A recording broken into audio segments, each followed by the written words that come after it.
Hello again. We are All Leaders Must Serve. This is the All Leaders Must Serve podcast. And I'm Jane Williams, founder and executive director. And the theme of our podcast is job readiness mentoring.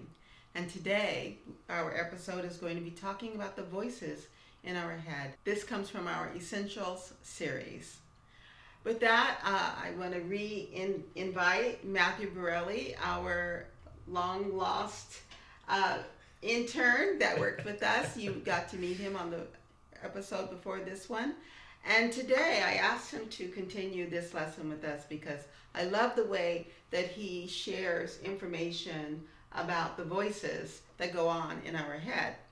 This particular lesson is about how important these voices can influence our walk into our adult life. You may think that they're just something that you believe or something that your friends or family or bullies have always said about you, and they're not that important and you just let them roll off your shoulder, but they will have an impact on your life. And we want to talk about them, especially when you've heard them enough where you actually start to believe them.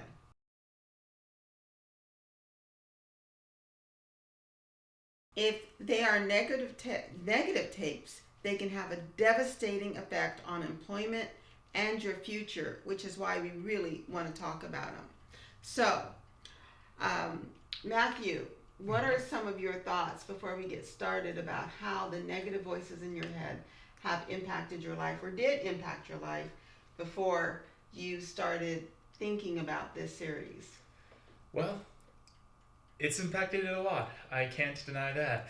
So, the negative voices that come into your head, it can come from various different places. That's something this lesson actually covers.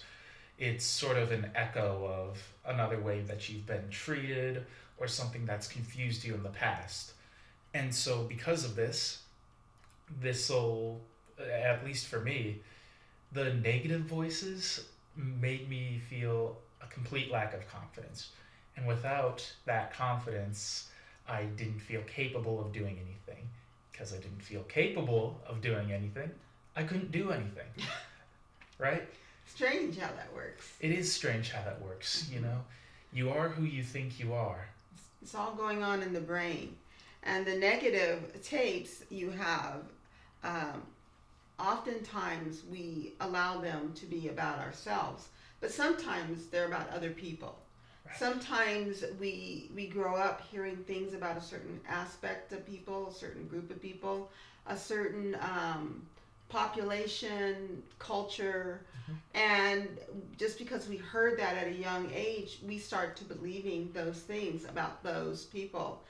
And then we find we have to work with those people. And then we have a problem, right?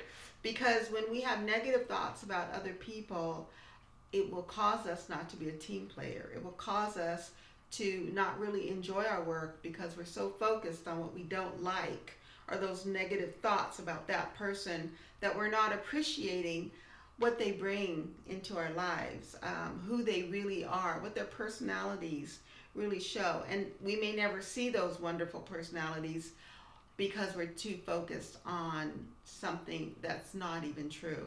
In fact, if they can read from us that this is something that we are thinking, they may choose never to show us their positive side.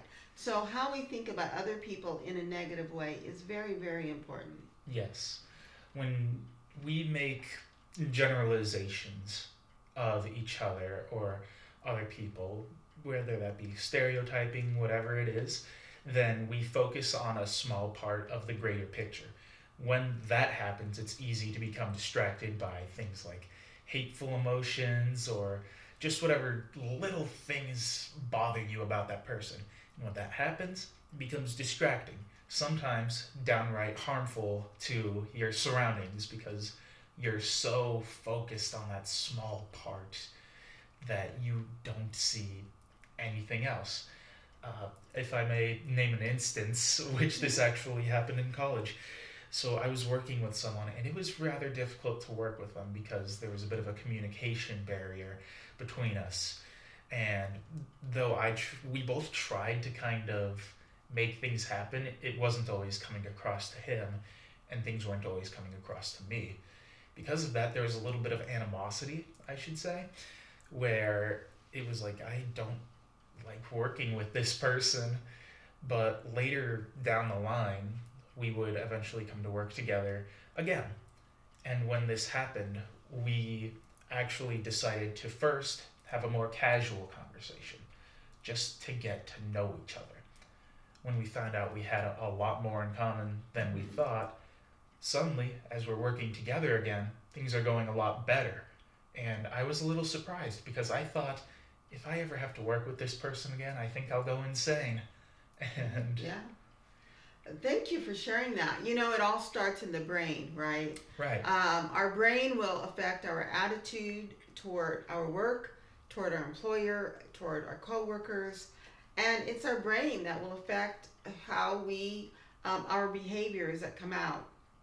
Yeah. And so it's very important for us to recognize that just because we've heard something and it seems true, that maybe we need to recheck what we think is true. And I really think that we miss out so much on maybe some of I always said people miss their best friend because they judged me before they ever knew me, before they ever got to know me. And they missed out on a really good friend because I was always there to be a good friend to someone.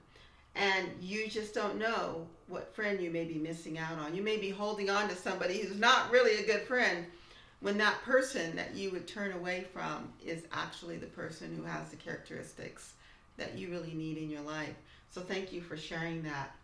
Also, the brain, when we hear things, you said your confidence level, if you lack self-esteem and self-confidence, it's a good sign that you have some negative tapes playing in your head.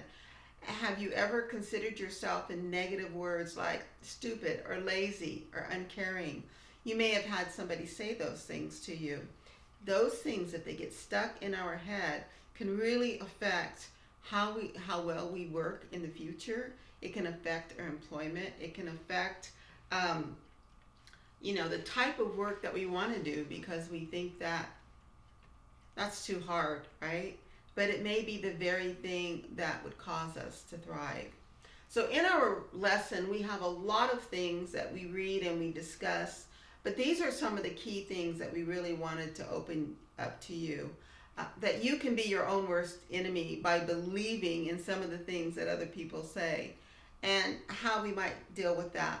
So we have a little activity that we play and it's called Possible True versus Not True. And so what's possible may be that I failed something that I did. But what's not true is that you're a failure. I'm a failure. Right? It doesn't mean I'm a failure, right? It doesn't mean Right. I'm going to fail everything. What's possible is that I may have made a mistake. But what's not true is that You are a mistake. yeah. You have a purpose, you have values, and there's a future for you and a plan for your life, and you need to understand what that is. But if you think that you're just a big mistake, you'll never discover those things. It may be true that you've been rude in the past, that you haven't been taught some qualities that you need to be taught. But it doesn't mean that you are rude. Like that's your defining characteristic. Right, because if you believe that, you'll embrace it and you will be rude to everyone from then on. But you can actually change that. You can actually trade in being rude for something else. And then you may think that I can't trust that person, and that may be true. But it doesn't mean that You can't trust anybody. right. Right? Because when you can't trust anybody, you have just closed your world into a very tight box. And what we want to see you do is open your world. Because there's a big world out there for you to discover and enjoy. And a big world that's waiting for you to bring your gifts and talents to it. To enhance the world around you. It may be true that you didn't achieve your goal. but it doesn't mean that. That you'll never achieve your goals. Right. Right. I remember the first time that we started working together on the computers, and Matthew actually is working in computers, and more specifically in Computer animation. computer animation. And so we put in the computer some things that he was interested in, his personality and those kinds of things. And it came up with all of these opportunities, and he was almost in tears realizing, I never thought that this could be possible for me. And now? Now I'm in college, and I'm doing it, right? You're doing it, I'm right? doing it. Right. So, just because maybe his goals in the past haven't gone the way he thought they would, he's doing it. So is there anything else you want to share about this particular, the voices in the head? Well, yes, actually. And this is going to relate again to another college story, which you may have not heard before. So what I'm interested in is arts. That's not just video editing, but computer animation, sketching, digital art, all of it. And art can be hard. It can be really hard because of the voices in your head, which are often very cruel. You, as the artist, are going to have eyes that others may not have, and others may have eyes that you don't have, right? And what that means is you may be working on something and you'll notice every little imperfection. And that can be hard. It's discouraging even when you see, I can't just get this right mentally. I can't figure out this perspective. Whatever it is, and it's always going to look off, but someone else is going to say, that looks great, or that looks adorable. I love this. And others may just be sarcastic, but everything that happens, you'll notice it. And that can be discouraging. However, if I kept on thinking to myself, oh, this art sucked, I'm a failure, I'll never be an artist, or this was a whole mistake trying to get into this, that every time someone's given me bad feedback or done something that kind of hurt my feelings, and then I would maybe step up to think, oh, I'm so rude for not taking the criticism, or I can't trust anybody to see my art. I have to keep it to myself. All of these things that we just named, right? If I had that perspective, I would never continue to grow. And I'm getting better. I'm drawing anatomy better. I'm drawing characters better. Better than it would have been 2 years ago when I started. And I think that's something that you can take anywhere in life, no matter which pathway you're going.